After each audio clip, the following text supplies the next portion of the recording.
Good morning, students. Welcome to online classes. St. Angel's Public School, Bagpat, Standard 9th, Subject SST, Unit Civics, Chapter number 2, Constituent Assembly. Last video में हमने constituent assembly के बारे में study किया, उसमें जो member शामिल किए गए उनके बारे में जाना और उसे एक मिनिएचर इंडिया, एक सूक्ष्म भारत कहा गया, क्योंकि इस कॉन्स्टिट्यूएंट असेंबली के अंदर भारत के लगभग सभी रीजन से और सभी कम्युनिटी से, सभी प्रांतों और सभी समुदायों से किसी न किसी को शामिल किया गया था। इसलिए जो कॉन्स्टिट्यूएंट असेंबली थी वो एक मिनिएचर इंडिया का रूप लगती थी। अब आगे चैप्टर में जो दिया हुआ है उसके बारे में स्टडी करेंगे। The constituent assembly at work. Bharat का संविधान बनाने के लिए जिस कॉन्स्टिट्यूएंट असेंबली को चुना गया उसने कैसे कैसे काम किया। Election of its president. The constituent assembly के प्रेसिडेंट, राष्ट्रपति का चुनाव। The constituent assembly started its work on 9 December 1946 with Dr. Sachchidanand as its interim president. तो कॉन्स्टिट्यूएंट असेंबली ने अपना काम करना शुरू किया 9 दिसंबर 1946 को और उसके इंटरिम प्रेसिडेंट डॉक्टर सच्चिदानंद इनको बनाया गया। 2 days later, on 11 December 1946, Dr. Rajendra Prasad was elected as the president of the Constituent Assembly. और उसके 2 दिन बाद 11 दिसंबर 1946 को कॉन्स्टिट्यूएंट असेंबली के लिए डॉक्टर राजेंद्र प्रसाद को इलेक्ट किया गया और इन्हें कॉन्स्टिट्यूएंट असेंबली का प्रेसिडेंट बनाया गया। Nehru's objectives resolution. The underlying philosophy of the constitution was set by Jawaharlal Nehru in his objectives resolution on December 13, 1946. संविधान के उद्देश्य को निर्धारित करने के लिए पंडित जवाहरलाल नेहरू ने एक ऑब्जेक्टिव रेजोल्यूशन पास किया, सेट किया और ये दिया गया दिसंबर 13, 1946 को।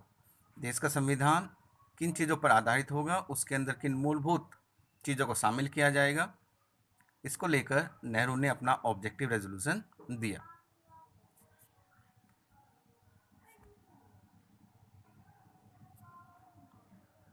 द ड्राफ्टिंग कमेटी, संपादक मंडल। The constituent assembly appointed 14 committees and 4 sub committee to examine different aspects. तो कॉन्स्टिट्यूएंट असेंबली ने 14 कमेटीज और 4 सब कमेटीज अपॉइंट की जो डिफरेंट एस्पेक्ट्स हैं कॉन्स्टिट्यूशंस को लेकर, उनको एग्जामिन करने के लिए, उनका निरीक्षण करने के लिए। Of this committees the most important was the drafting committee. इन सभी कमेटीज में जो सबसे ज़्यादा महत्वपूर्ण कमेटी थी वो थी ड्राफ्टिंग कमेटी। अपॉइंटेड ऑन 29 अगस्त 1947। इस ड्राफ्टिंग कमेटी को अपॉइंट किया गया 29 अगस्त 1947 को। This committee was headed by doctor B.R. Ambedkar who was it's chairman. और इस ड्राफ्टिंग कमेटी के जो हेड थे वो थे डॉक्टर B.R. अम्बेडकर और ये इस ड्राफ्टिंग कमेटी के चेयरमैन भी थे। The other member of the drafting committee were N. Gopala Swami Ayyangar, Alladi Krishna Swami Ayyar, K.M. Munshi and Syed Mohammad Saadulla. Mister B.N. Rao was the secretary of the constituent assembly. तो इस ड्राफ्टिंग कमेटी में जिन जिनको शामिल किया गया उनके नाम यहाँ पर दिए गए हैं और B.N. राव इन्हें कॉन्स्टिट्यूएंट असेंबली का सेक्रेटरी बनाया गया। On 21 February 1948 it presented its first report of the draft constitution to the constituent assembly. और 21 फरवरी 1948 को इस ड्राफ्टिंग कमेटी ने अपनी पहली रिपोर्ट ड्राफ्ट कॉन्स्टिट्यूशन से संबंधित कॉन्स्टिट्यूएंट असेंबली को सौंपी। The passage of the constitution. Each article of the draft constitution was discussed and finally debated in the Constituent Assembly from 15th November 1948 to 17th October 1949. तो ये जो constitution draft किया गया इसका हर एक आर्टिकल, हर एक अनुच्छेद डिस्कस किया गया और उस पर डिबेट की गई। कॉन्स्टिट्यूएंट असेंबली में विचार विमर्श किया गया, वाद विवाद किया गया और ये काम चला 15 नवंबर 1948 से लेके 17 अक्टूबर 1949 तक। द मेंबर्स मूव्ड 7,635 अमेंडमेंट्स, और लगभग 7,635 अमेंडमेंट्स बदलाव जो थे वो डिस्कस किए गए। Discussion on 2,473 amendment motion was held. Then from 14th November 1949 to 26th November 1949, the final discussion on the draft constitution was held. तो जो भी ड्राफ्ट कॉन्स्टिट्यूशन में बदलाव की बात हुई, उन पर विचार विमर्श किए गए, उन पर डिस्कशन की गई और जो जरूरी बदलाव थे वो किए गए। इसके बाद 14 नवंबर 1949 से लेकर 26 नवंबर 1949 तक ड्राफ्ट कॉन्स्टिट्यूशन पर फाइनल डिस्कशन किया गया। The constitution was adopted and enacted on 26 November 1949 when it received the assent of the President of the Constituent Assembly, Dr. Rajendra Prasad and other member. तो विचार विमर्श होने के बाद, डिस्कशन होने के बाद, वाद विवाद होने के बाद, जो भी बदलाव करने वो सब बदलाव हो जाने के बाद फाइनली इस कॉन्स्टिट्यूशन को एनेक्ट किया गया, एडॉप्ट किया गया 26 नवंबर 1949 को, जब इस ड्राफ्ट कॉन्स्टिट्यूशन पर कॉन्स्टिट्यूएंट असेंबली के जो प्रेसिडेंट थे डॉक्टर राजेंद्र प्रसाद और जो बाकी दूसरे सदस्य थे उन्होंने इस पर साइन किया गया और फाइनली इसको एनफोर्स किया गया 26 जनवरी 1950 को। तो 26 जनवरी 1950 के बाद हमारे देश में इस संविधान को लागू कर दिया गया। Time and money spend on it's making. The constituent assembly took 2 years 11 months and 18 days, nearly 3 years in making this constitution. तो इस देश के संविधान को बनाने के लिए, भारत देश का संविधान बनाने के लिए कॉन्स्टिट्यूएंट असेंबली को जो समय लगा वो लगभग 2 साल 11 महीने और 18 दिन, यानी कि लगभग 3 years 3 साल का समय इसको बनाने में लगा। Out of this 114 days were devoted to discussion on different aspect, और इन नियरली 3 years में से 114 days 114 दिन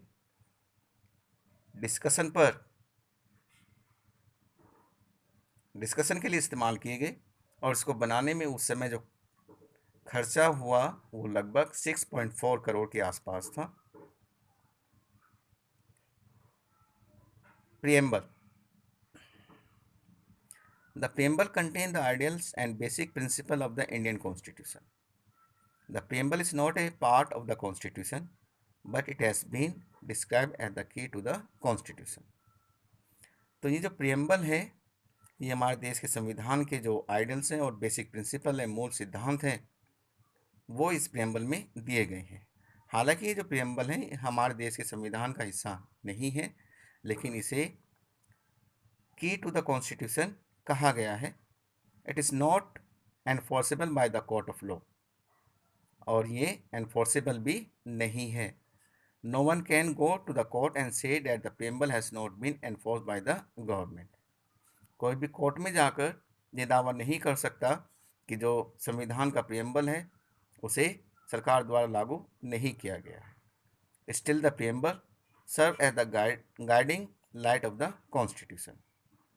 इसके बावजूद भी ये जो प्रियम्बल है हमारा संविधान में दिया हुआ है, फर्स्ट पेज है, ये गाइडिंग लाइट की तरह संविधान को सर्व करता है। Before reading about the silent features of the Constitution, it is necessary to know about the preamble which remained unchanged till 1976. तो कॉन्स्टिट्यूशन की साइलेंट फीचर्स को स्टडी करने से पहले हमें अपने देश के कॉन्स्टिट्यूशन के प्रियम्बल के बारे में जान लेना बहुत ज़रूरी है, और ये 1976 से लेकर अब तक 1976 तक इसमें कोई बदलाव नहीं किया गया। In 1976, the word socialist, secular and unity and integrity of the nation were added. 1976 में प्रियम्बल के अंदर कुछ नए शब्दों को शामिल किया गया, और ये जो नए वर्ड उसमें शामिल किए गए वो थे socialist, secular, unity and integrity of the nation. As you read about different features, you will know how the preamble have been reflected in the Constitution. और जैसे जैसे हम कॉन्स्टिट्यूशन के डिफरेंट फीचर्स के बारे में स्टडी करेंगे तो हमें पता चलेगा कि ये जो प्रेम्बल में दी गई बातें हैं वो कॉन्स्टिट्यूशन के अंदर किस तरह से रिफ्लेक्ट हैं, किस तरह से दिखती हैं। Guiding values of the Indian Constitution. Indian Constitution is unique. It is a healthy synthesis of the world's best democratic constitution. Father of our constitution have tried to learn from the experiences of other nation. हमारे देश का जो संविधान है वो एक unique, एक अनोखा संविधान है और जो दुनिया के बेस्ट डेमोक्रेटिक कॉन्स्टिट्यूशन है, दुनिया के बेस्ट लोकतांत्रिक संविधान है, उनमें से एक है। हमारे देश के संविधान बनाने वाले जो कॉन्स्टिट्यूएंट असेंबली में मेंबर शामिल किए गए, जिन्हें फादर्स ऑफ आवर कॉन्स्टिट्यूशन कहा जाता है, उन्होंने दूसरे देशों के अनुभवों से काफ़ी कुछ सीखा। They adopted certain features of the constitution of UK, USA, Ireland, Canada. तो हमारे देश के संविधान में कुछ बातें यूके, यूएसए, आयरलैंड और कनाडा देश के जो संविधान हैं उनसे ली गई हैं। उनको इंडियन कंडीशन के हिसाब से, भारतीय परिस्थितियों के हिसाब से उनको मॉडिफाई किया गया, उनमें बदलाव किया गया और हमारे देश के संविधान में शामिल किया गया। Thus they have been able to give an excellent and a workable constitution. तो इस तरह से ये देश के संविधान निर्माता हमारे देश को एक बहुत ही बेहतरीन और अच्छा संविधान देने में कामयाब हुए, which has been in force for the past more than 54 years. और ये देश का संविधान पिछले 54 ईयर्स से ज़्यादा समय से देश में लागू है, काम कर रहा है। The following are some of the basic features of our constitution. तो हमारे देश के संविधान की कुछ मुख्य विशेषताएं यहाँ पर दी गई हैं। We will discuss the chapter further in next online class. Till then, stay connected. Have a nice day. Thank you.